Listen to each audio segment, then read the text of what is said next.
Hipolito, Sir Vincent Hipolito, Ginang Ani Tadeo, Ginang Ann Nagit, Ginoo at Ginang Boyet Suk, Ginoo at Ginang Popoy de la Cruz, Ginang Grace Cruz, Ginang Ansi Castro, Ginang Elizabeth Kapunpon, Ginang Seni Ramos, Ginang Josie Diamse, Ginang Aida Manyo, Ivy Jamela Clemente, Ginang Belia Soplito, Ginoo at Ginang Richard Martinez, Ginoo at Ginang Romy Concon, Ginoo at Ginang Angelito Lacson, at kapatid na Pearl de la Cruz.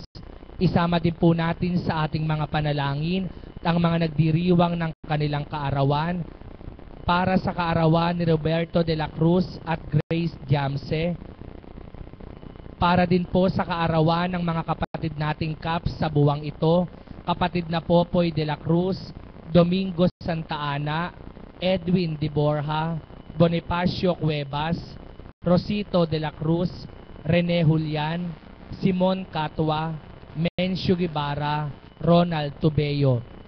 Isama din po natin sa ating mga panalangin ang para sa kaluwalhatian ng mga kaluluwa ni Rosenia, Angelito, Celestina, Clara, Beatriz, Fred, Lourdes, Yasmin, Orlando, Macario, Joselito, Arcadio, Jan Victor, Lamberto at Ismael. Ang lahat po ay inaanyayahang magsitayo, buong galak at puspos ng pasasalamat tayong magpuri sa ating Panginoon sa pamamagitan ng banal na misa na pangungunahan ng ating minamahal na pari, Reverendo Padre Jess Cruz.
Sa ngalan ng Ama at ng Anak at ng Espiritu Santo. Amen. Sumainyo ang Panginoon. At sumaiyo rin. Mga kapatid, patuloy tayo nagpupuri at nagpapasalamat sa ating Panginoon sa lahat ng mga biyayang ipinagkakanya sa araw-araw.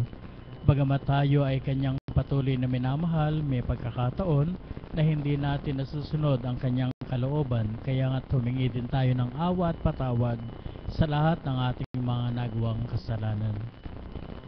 Inaamin ko sa makapangyarihang Diyos at sa inyo mga kapatid na lubha akong nagkasala sa isip, sa salita, sa gawa at sa aking pagkukulang. Kaya isinasamo ko sa mahal na Birheng Maria, sa lahat ng mga anghel at mga banal, at sa inyo mga kapatid na ako'y panalangin sa Panginoong ating Diyos. Kaawaan tayo ng makapangyarihang Diyos, patawarin sa ating mga kasalanan, at patnubayan tayo sa buhay na walang hanggan. Amen.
Manalangin tayo. Ama naming makapangyarihan, ang iyong dakilang pagkamaawain ay nangingibabaw sa aming pinagagawang kabutihan at idinadalangin na mga kahilingan. Ang kagandang loob mo sa amin ay gawin mo ang nag-uumapaw upang ang kasalanang ipinangangambang ihingi ng kapatawaran ng budhi naming takot na ikaw ay lapitan ay iyong patawarin ng buong lubusan sa pamagitan ni Kristo kasama ni Espiritu Santo magpasawalang hanggan.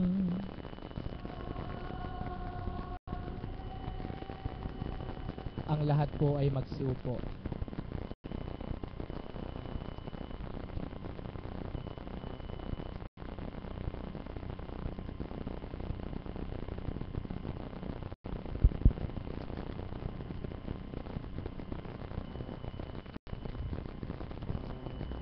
Pagbasa mula sa aklat ni Propeta Jonas. Hindi nagustuhan ni Jonas ang pag-uurong ng Diyos sa balak na pagbunaw sa Ninive at siya'y nagalit. Kaya dumalangin siya, Panginoon, hindi ba bago pa ako magpunta rito ay sinabi kong ganito nga ang gagawin ninyo? At ito ang dahilan kaya ako tumakas patungong Tarsis. Alam kong kayo ay Diyos na mahabagin at mapagpala.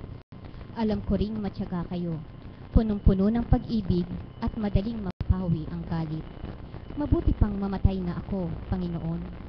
Ibig ko pa ang mamatay kaysa mabuhay. Sumagot ang Panginoon, anong ikagagalit mo, Jonas? Walang kibong lumakad si Jonas papunta sa silangan ng lungsod at naupo. Gumawa siya ng isang silungan at doon hinintay kung ano ang mangyayari sa lungsod. Pinatubo ng Panginoon sa tabi ni Jonas ang isang malagong halaman na nagbigay ng lilim sa kanya. Labis naman itong ikinagalak ni Jonas.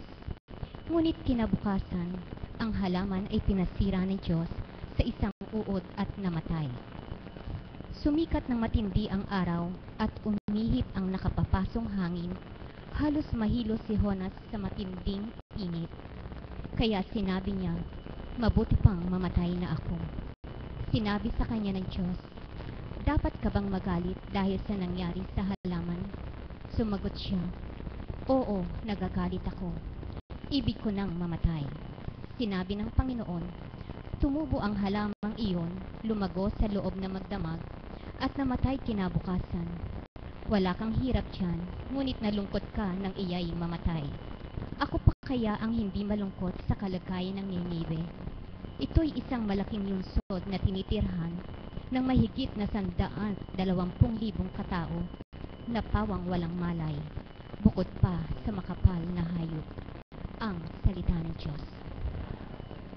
Salmong tugunan. Poong banayad magalit, wagas ang iyong pag-ibig. Wagas ang iyong pag-ibig. Ikaw ang aking Diyos, ako'y kahabagan, sa buong maghapoy siyang tinatawagan. Poon ang lingkod mo'y dulutan ng galak, sapagkat sa iyo ako tumatawag. Poong banayad magalit, wagas ang iyong pag-ibig.